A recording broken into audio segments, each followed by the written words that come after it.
Welcome to Soltron. This is the video review of the Super X10 Dragonius by Youngtoys. Here's how he scales with other DX Super X10 figures. And here he is with Tobot and Mini-Force, and you see he's about the same size as those figures. And then with a Voyager Transformer, he's a lot larger. Okay, let's take a look at the head of this figure. So it's a plain black face. There's really no features there at all. It's got an interesting two-color helmet and these blue eyes. So pretty cool looking head sculpt. It's got kind of these tiny horns on top. But it's also a fairly generic looking head sculpt, and you can also see there's a gap right in the middle because this is a symmetrical docking figure. But overall, the aesthetic of this figure is really, really cool. I'm a sucker for translucent plastic, so I like all the clear plastic on him, and everything just works together really well. The weapon and the wings and the half blue, half red are really appealing looking, so he's got a really great look in my opinion. And then his accessory is this tail weapon.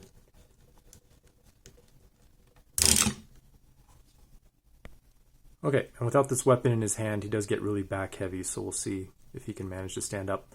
But the weapon looks like this, normally, is the two dragon tails combined into one weapon, which is a pretty cool look. And there is an alternate mode where you make kind of this trident thing,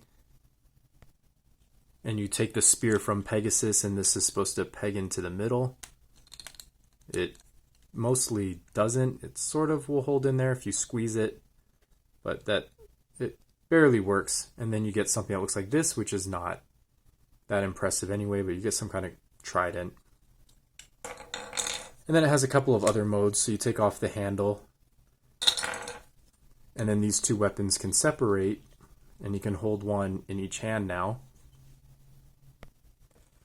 So that's a really good look. And then you can also just put both of the weapons in one hand.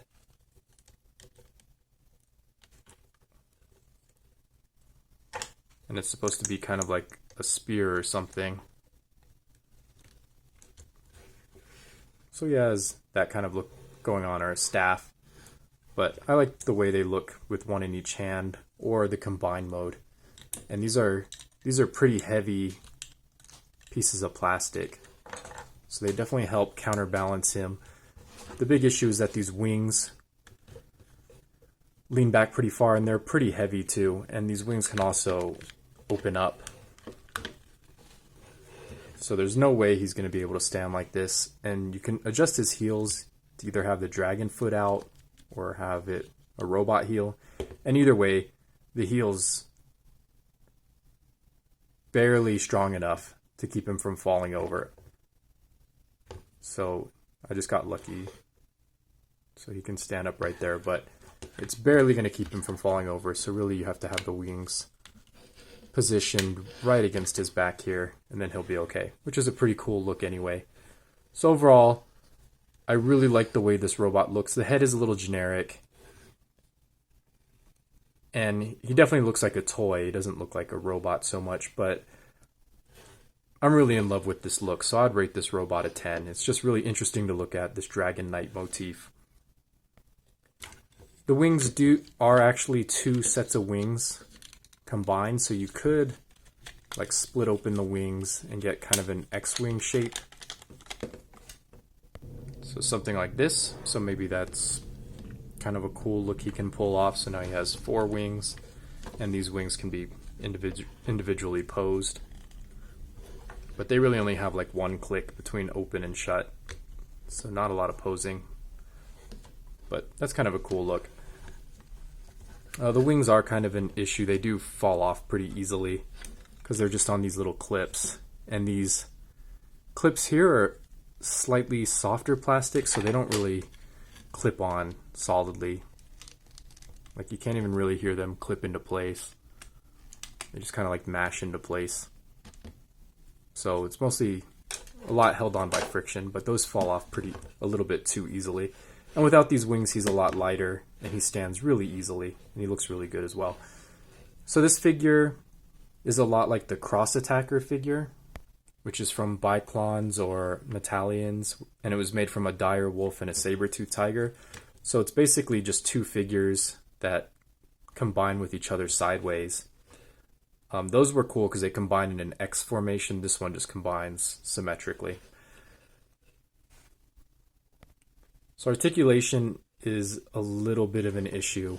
Since everything is clear plastic, I don't usually worry about translucent plastic, but all the joints are on these clear hinges, which does make me worry. And then these shoulders can be pretty tight, especially when you first get the figure. It's pretty tight moving these shoulders. They're pretty fluid now, so I'm not as worried about it. But you do have shoulder rotation, thankfully, so he can point his fist forward. You do get an outward motion on this tiny little hinge here, so that works out pretty nicely. And then you do have bicep swivel, and then the elbow is here, of course, and of course that gives him curling iron arms because his fist couldn't because of course they couldn't put the elbow here where he can just fold his arms in a natural way. So that makes posing with his weapons really awkward. He can just kind of stick them out and then move up and down with them like this. He can't hold them like this, which would make sense and look more natural because it's a Korean robot and they just don't do that. So you can get some decent outward motion. There's no articulation in the head, unfortunately. They probably could have engineered that in some kind of way, but they didn't. And then you do get an okay amount of outward kick, like 45 degrees. You get your 90 degrees of forward, your 90 degrees of backward, and then the knee is less than 90 degrees, again about 45 degrees. And that's all the articulation this guy has, so that pretty much covers it. Oh yeah, and I want to point out his chest crest, which has like a knight helmet with the red and blue, is actually way off centered. Like that's not even close to the middle of this hourglass. You can see where the middle is. So I don't know what they were thinking there. That's just completely a QC issue. Now to transform this guy, they probably could have made it so that you could just transform him from this mode into his two-headed dragon mode.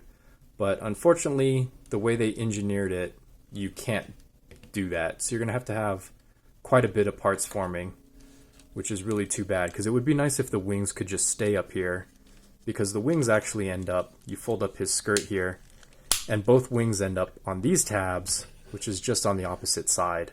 So kind of pointless. And then you do have to split him in half anyway, because you have to tuck in his head into these sections. So again, I think they could have just made it so you could leave his wings on his back, but unfortunately they didn't do that. So the wings are going to have to reposition to his chest now, and then you're going to close the dragon mouths to hide the fists. And then you do have to do some parts forming, which is what I expected when I look at this figure. So the back legs of the dragons have to be removed from the shoulders. So those have to be taken off.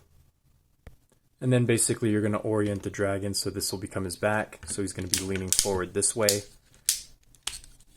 And then you're going to bend the knees, because he kind of becomes a kaiju. And then you're going to fold down the feet.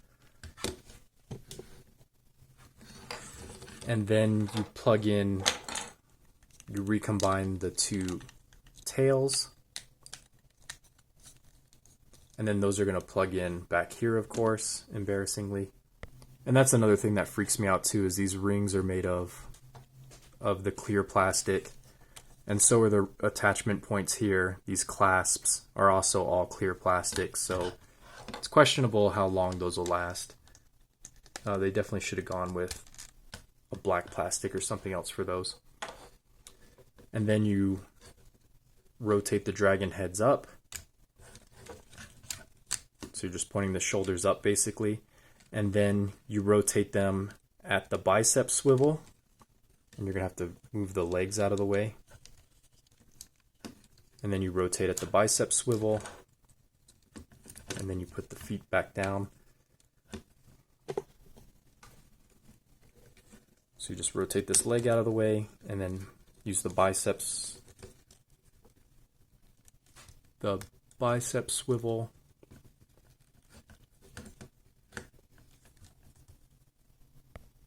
Oh, I never realized there's there's this.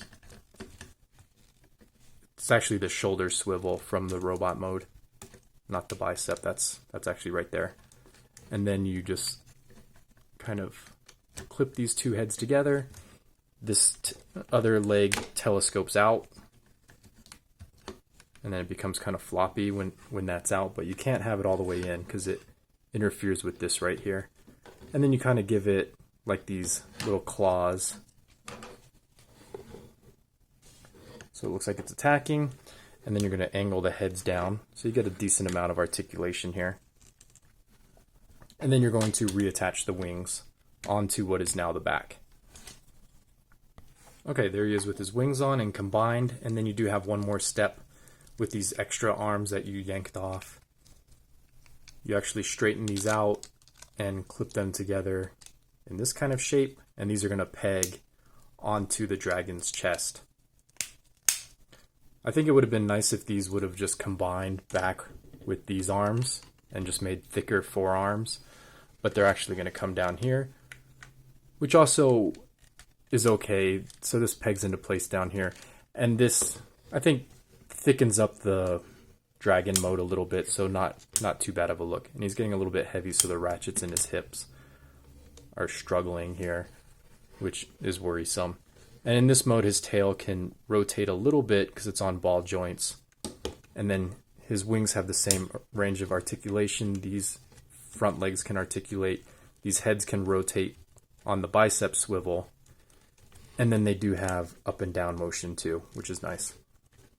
And then you can still get the full jaw motion, and it doesn't even reveal the fist until you really yank it all the way open.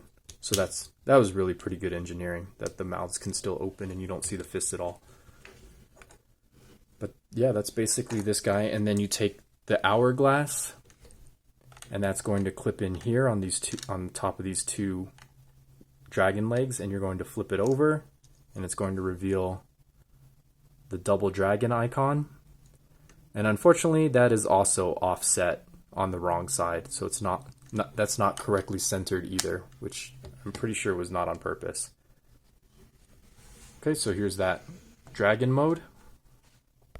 And unfortunately, there's nowhere to store this weapon hilt. Here's how he looks with a deluxe transformer. He's gigantic. Here he is with this custom Power Rangers dragon I'm working on. Looks pretty messy. Here he is with a couple more dragons. And here he is with a couple more dragons. This dragon can pull off a four-legged dragon mode. It's not too bad. The back legs look a little bit awkward. It just looks like a robot squatting, but it's not too bad, and these legs are a little weak to hold up the front weight. But it's still a pretty good looking dragon. I'd definitely rate this mode. It's really fun and colorful. I would definitely say that this dragon is probably like a 7. I definitely have dragons that I like a lot better that are cooler looking. But this dragon definitely pulls off the look too. And this dragon has one more mode, which I kind of wish they didn't do. So this is also not going to have any place to peg, so you got to get rid of that. And then you're just going to tear him in half. So he'll separate into his two halves. The tail should have actually stayed on the blue one, so I don't know what happened there. Okay, so you have this half of a double dragon. You're going to straighten out the front leg. You're going to take off the other front leg from the chest and straighten that out. And that's going to now peg into the side of the neck on these clasps. And then you're going to rotate the dragon up so that this flat part, the connection ports, become its belly. So that means the wing can't stay here, so you got to take that off again. So you got a parts form again. And then you're going to bring the leg up, and this is a lot like the cross attacker if you've ever had that figure. And you're going to separate this whole leg is going to split in half and then rotate down.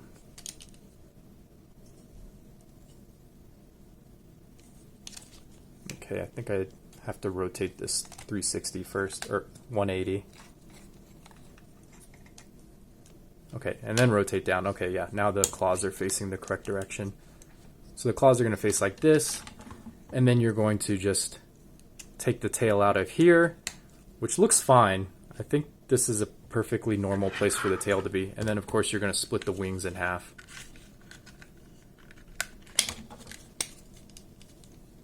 And then put that back on his back. So right here.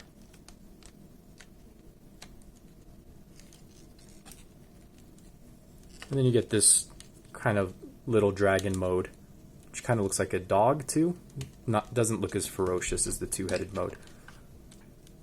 But he's not too bad. He's got the bend in the elbow here, and then the legs can kick forward pretty much, but they can't really go back because it's going to interfere with the chest, especially this leg. Doesn't really have a lot of clearance. And then you still get the neck articulation and the head articulation, so that's nice. And then you have ball joints in the tail to move those around.